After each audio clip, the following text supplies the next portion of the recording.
Millions of Americans think the job market is cooling, but the numbers tell a far darker story. Behind the official reports, the real labor system has already fractured. 13.8 million workers have lost jobs, hours, contracts, or income streams that never show up in headlines. Corporations slash payrolls and instantly see their stock prices jump 10 to 15%, turning human livelihoods into quarterly profit boosts. Meanwhile, living costs have exploded 50 to 70% in just 5 years, and wages haven't kept pace for over 70% of households. This isn't a slowdown. It's a controlled demolition of the American workforce happening in real time. The layoffs you hear about, Amazon cutting 14,000, UPS eliminating 48,000, Verizon reducing 13,000, Target trimming thousands more, are only the visible edge of a much larger breakdown. What the public sees in headlines represents a fraction of the real collapse. These disclosed cuts account for barely 10% of the workforce losses happening nationwide. The rest occur off-record, dispersed through methods that bypass warn notices and never reach the media. The real danger isn't the layoffs we see, it's the millions we don't. When contractors lose assignments, when part-time workers vanish from schedules, when remote roles quietly disappear, when hiring pipelines freeze, or when performance exits remove staff without issuing a single legal filing, none of that is counted. Add these invisible eliminations together, and the true number of displaced workers surpasses 13.8 million. That is not a job market deteriorating. It's a labor system undergoing controlled erosion. This gap between public reporting and ground reality is why millions feel the collapse long before economists acknowledge it. Government data showed 119,000 jobs added in September, yet most of those went to people who already had employment.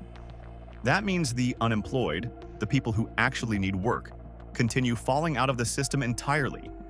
Meanwhile, reductions in hours, cut benefits, downgraded pay bands, and role reassignments further mask the deterioration.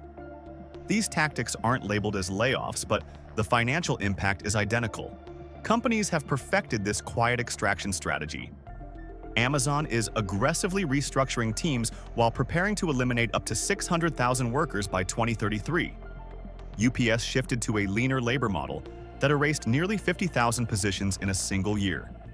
Verizon removed 13,000 roles while publicly framing it as restructuring, despite record revenues. None of these corporations rely solely on headline layoffs. They rely on silent, rolling reductions that never trigger scrutiny. This is the preferred model because hidden cuts increase efficiency without reputational damage, while headline cuts boost stock prices instantly. It's why the labor market appears stable on paper while collapsing in practice. A workforce can't be healthy when millions disappear from payrolls without ever being counted. And this silent collapse is precisely what's reshaping the American economy from the inside out. Once you understand the scale of hidden job losses, the next layer becomes unavoidable. Corporations have discovered that cutting workers is no longer a painful last resort. It's a profit engine. The modern strategy is engineered around a simple formula: eliminate labor, boost earnings, immediately inflate stock value.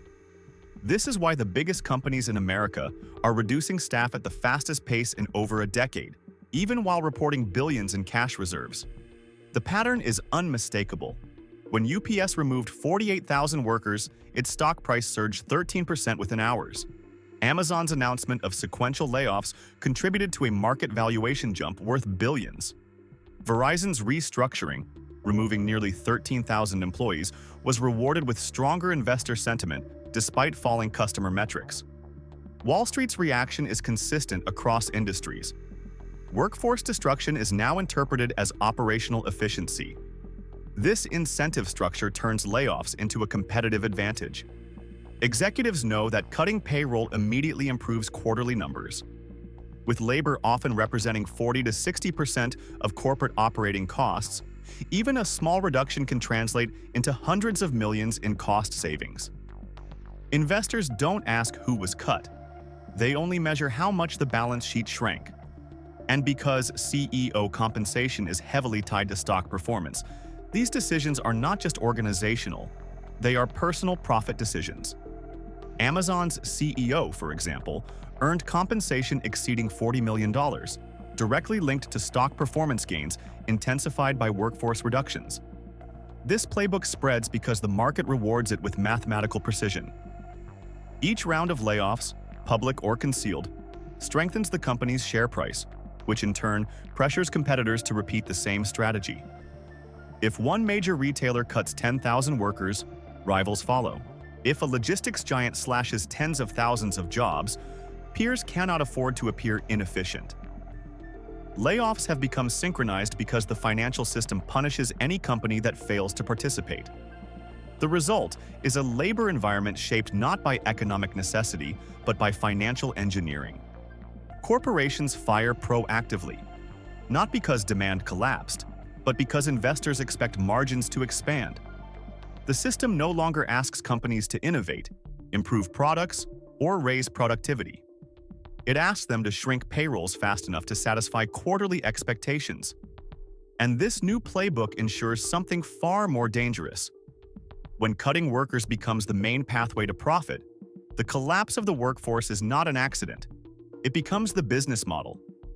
Once layoffs become a profit mechanism, the next question becomes obvious.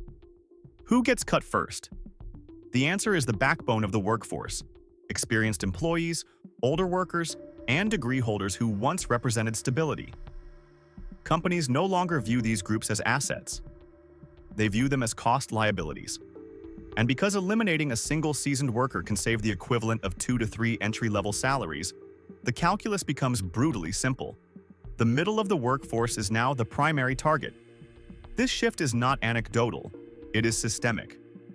Internal hiring algorithms are trained to rank candidates by cost efficiency, not capability. Systems used by major employers, like Workday's application filters, have been accused in federal lawsuits of screening out applicants over 40 years old, effectively erasing entire age categories from consideration. The logic is undeniable. Removing higher-paid employees produces immediate financial gains, while replacing them with lower-paid or temporary workers cuts long-term obligations such as health insurance and retirement contributions. The same pressure crushes newly graduated professionals. The traditional promise, earn a degree and secure upward mobility, has collapsed. In the United Kingdom, 1.2 million new graduates now compete for only 17,000 openings, a ratio so extreme it resembles structural unemployment, not temporary market tightening. In the US, degree inflation has collided with employer downsizing, leaving millions of graduates saddled with tens of thousands in student debt and no viable employment path. An oversaturated job market turns the diploma into a depreciating asset. This dismantling of the workforce middle also breaks internal progression ladders. When companies purge mid-career roles, they eliminate mentorship tiers, wage growth pathways, and promotional structures that once supported economic mobility. Entry-level workers have no one to replace, and senior roles remain permanently frozen. The corporate hierarchy becomes hollowed out, top-heavy with executives, bottom-heavy with low-wage labor, and empty in the center. What emerges is a workforce divided into two extremes: those earning too little to survive, and those insulated by executive contracts. The middle, the group that once sustained the modern economy, disappears quietly, not through dramatic mass layoffs, but through targeted elimination driven entirely by financial optimization. The collapse of the labor market isn't random. It is concentrated precisely where long-term stability once existed. The disappearance of the workforce middle leads directly into the next engineered pressure point: artificial intelligence. Not because AI has already replaced millions of workers, but because corporations behave as if it has. The technology is not yet capable of performing the full scope of human labor, yet companies preemptively restructure around a future that does not exist. This allows them to eliminate staff now, claim technological modernization, and present cost-cutting as innovation rather than downsizing. AI becomes a financial tool, not a technological one. Corporations adopt automation language to justify removing positions that would otherwise require expensive severance packages or public disclosure. If a company can assert that AI is streamlining operations, It avoids scrutiny while cutting payroll dramatically. This framing has allowed firms to eliminate thousands of roles across logistics, customer support, finance, administrative work, and data operations, even though AI cannot reliably replicate most of these tasks without human oversight. More concerning is how AI is deployed internally. Instead of replacing jobs, it replaces bargaining power. Companies now run behavioral algorithms that analyze email response times, shift preferences, location data, browsing patterns, and productivity metrics to identify which workers are most vulnerable. Those flagged as economically strained or high dependency receive lower wage offers, degraded shift assignments, or fewer opportunities for advancement. Uber's variable pay model, which reduces compensation once it detects a driver is financially distressed, exemplifies how these systems weaponize desperation. This predictive profiling extends to hiring. Salary history algorithms ensure job seekers who previously earned less are permanently anchored to lower wage bands, regardless of skill. Employers save billions annually by systematically suppressing pay through automated evaluation rather than direct negotiation. AI becomes an economic gatekeeper, not a workforce enhancement tool. The strategy is simple. Corporations act as if AI is ready to take over so they can reduce salary expenditure by tens of billions of dollars long before automation is feasible. In reality, most industries lack the infrastructure, precision, and safety systems to fully automate critical functions. But none of that matters to a financial system that rewards short-term cost reduction over long-term capability.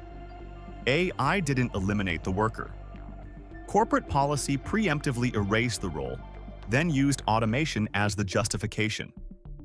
Once corporations normalize treating AI as a financial weapon, the next evolution is even more dangerous: the use of algorithmic systems to reduce wages without ever announcing a wage cut. These tools analyze workers at a granular, almost intrusive level, identifying exactly how little a company can pay before an employee quits. The goal is simple: minimize labor costs without triggering public backlash or regulatory oversight.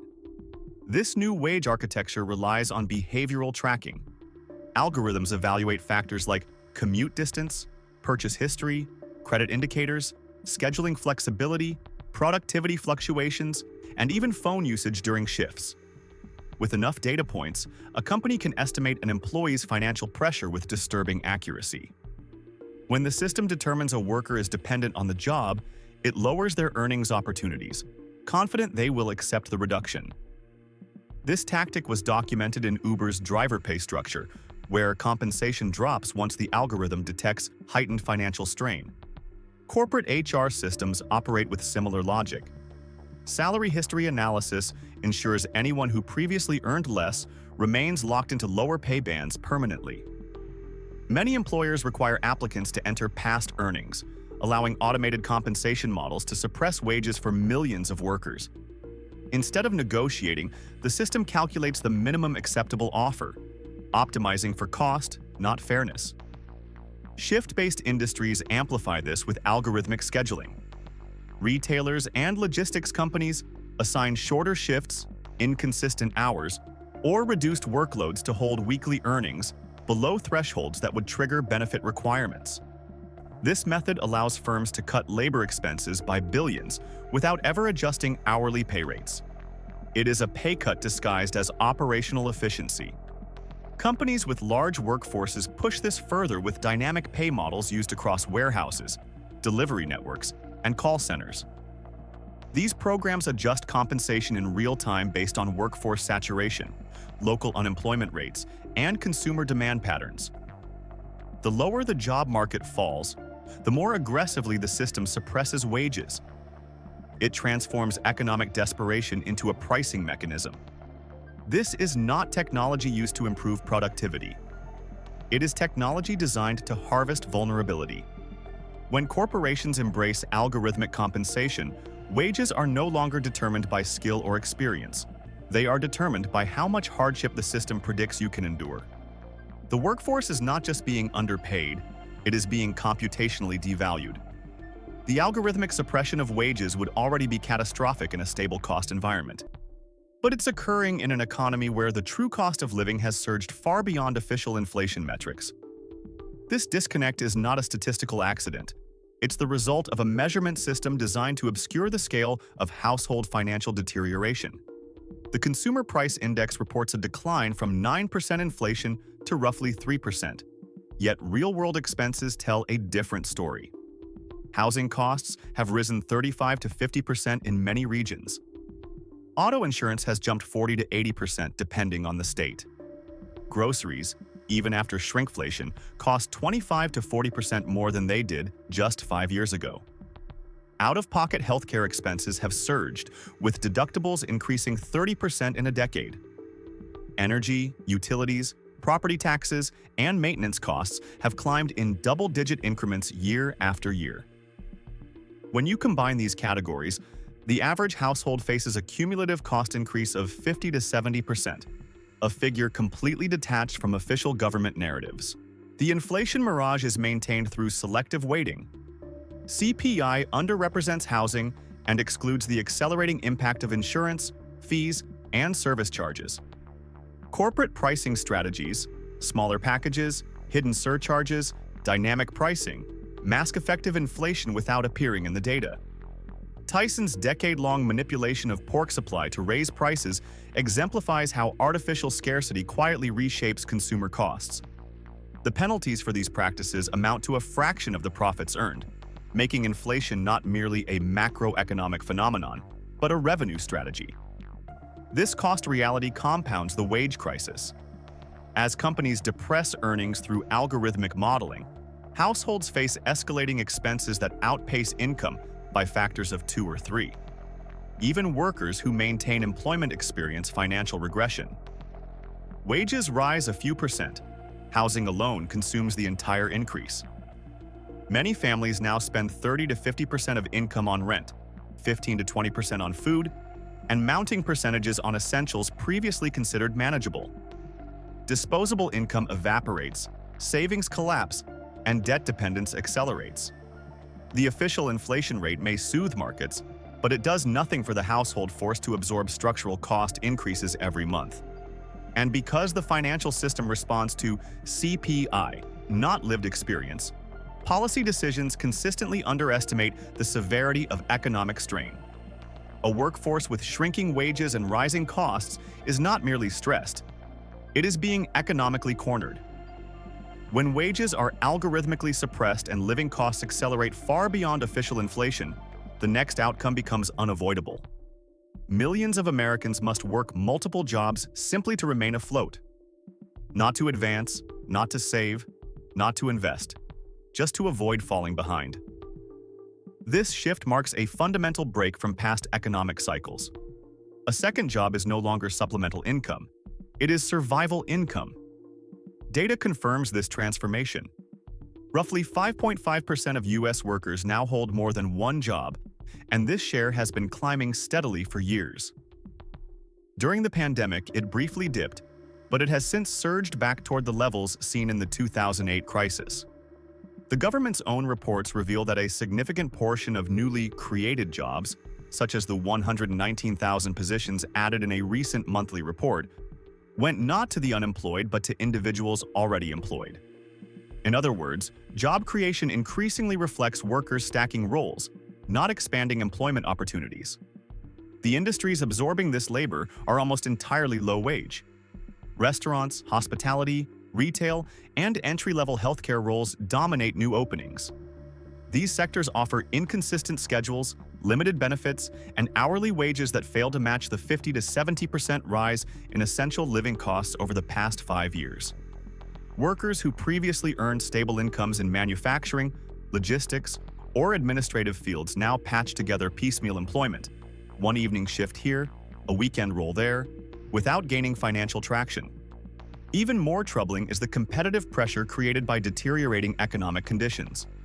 Seasonal work, once the emergency fallback for struggling households, has thinned dramatically.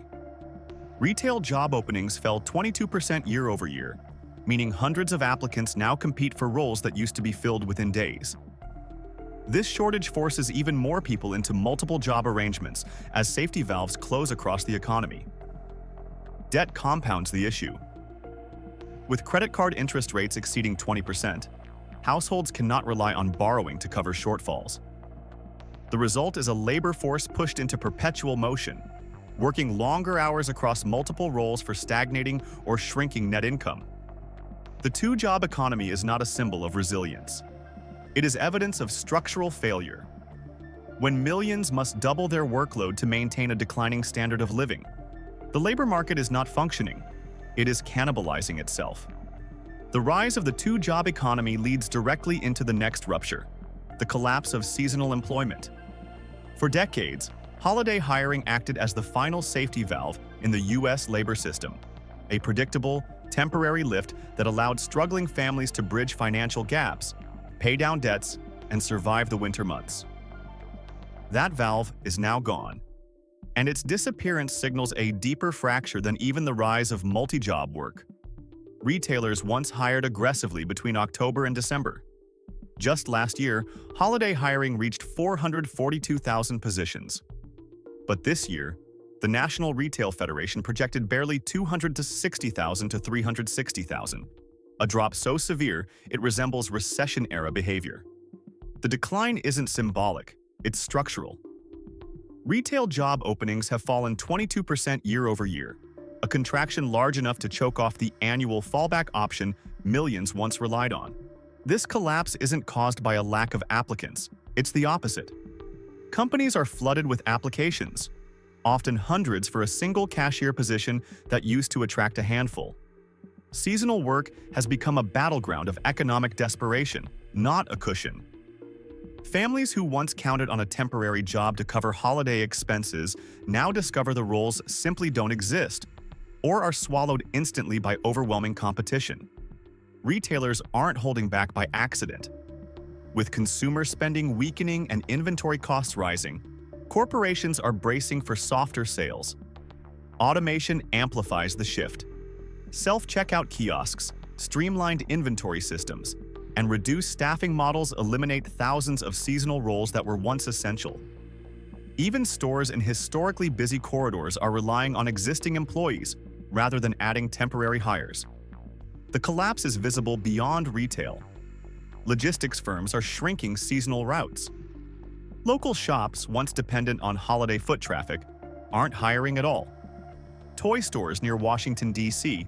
postponed seasonal hiring due to tariff pressures and reduced consumer activity, a decision made in one of the most economically insulated regions of the country. Seasonal work was the last predictable source of stopgap income for households already strained by rising costs and suppressed wages. Its disappearance removes the final buffer between financial instability and outright crisis. When the fallback option no longer exists, millions are forced into an economy where there is no extra opportunity, only shrinking hours, shrinking wages, and shrinking stability. A system that can't provide even temporary relief is a system nearing its breaking point. When seasonal work collapses, the next consequence emerges with mathematical certainty. Consumer spending begins to contract in a self-reinforcing loop. Corporations that slashed payrolls to boost margins now face a customer base with shrinking disposable income. The very workforce they downsized is the same workforce they rely on to buy their products. This tension forms the core of the economic death spiral. Household budgets already absorbed 50 to 70% increases in essential living costs. Wage suppression algorithms keep earnings stagnant. Multi-job workloads leave workers exhausted but not financially stable. Under these conditions, discretionary spending, retail, travel, restaurants, entertainment, evaporates. The signals are unmistakable: declining foot traffic, shortened store hours, falling inventory orders, and lower than expected sales even during peak shopping periods. Companies interpret this decline as a demand issue rather than a systemic affordability crisis, responding with more cuts instead of greater investment. This feedback loop accelerates. Lower consumer spending leads to reduced staffing, which leads to smaller paychecks, which leads to further spending contraction. Local businesses, already fragile, struggle to withstand the pressure. Chains survive by shedding workers and tightening operations. Independent shops disappear entirely. The economic base narrows. Communities hollow out. A workforce with limited purchasing power becomes incapable of supporting the system that depends on it. This deteriorating cycle pushes the entire structure toward the final stage, a labor market where participation breaks down. When corporations have eliminated middle-tier jobs, suppressed wages through algorithmic modeling, automated entry-level roles, and removed seasonal safety valves, the remaining workforce becomes too financially depleted to keep the consumer economy alive. The nation approaches a threshold where millions may still technically be employed, but no longer earn enough to participate in economic life. This is the point at which economic theory collides with biological reality. People cannot consume what they cannot afford. They cannot invest in futures they cannot secure. They cannot maintain stability when every cost rises faster than every wage. Even government intervention struggles to counteract structural erosion when the underlying workforce is collapsing from both ends. One underemployment, the other overexpansion of costs. In this stage, corporations face a paradox they created but cannot escape. The strategy that maximized short-term profits, cutting labor, automating roles, suppressing wages, destroys long-term demand. Without buyers, the machinery of capitalism grinds to a halt. Without a stable workforce, the tax base shrinks, public services weaken, and social systems fracture under the weight of rising need and falling revenue. What begins as cost optimization ends as systemic dysfunction. An economy cannot survive indefinitely when the workers who sustain it are paid too little to participate in it. And the moment a critical mass of people cross that threshold, the illusion of stability collapses. Because the real crisis isn't that jobs are disappearing, it's that the American worker is being economically erased in plain sight.